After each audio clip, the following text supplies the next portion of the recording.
فرماتے ہیں کہ نبی کریم علیہ السلام کا ارشاد ہے، مسلم شریف،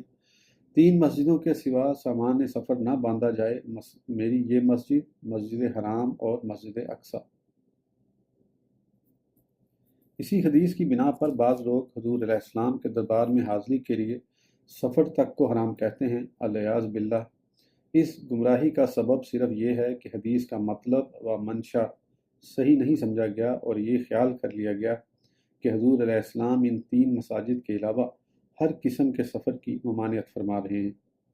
حالانکہ اس بنا پر تو والدین کی زیارت کے لیے، مریض کی عیادت کے لیے، جنازے میں شرکت یا تعزیت کے لیے اور اسی قسم کے بہت سے سفر حرام قرار پائیں گے، جبکہ ایسا ہرگز نہیں۔ حضور علیہ السلام کا منشا ہرگز سفر کی ممانعت نہیں، بلکہ مذکور مساجد کی عظمت و فضیلت بیان کرنا مقصود ہے، نیز یہ بتانا مقصود ہے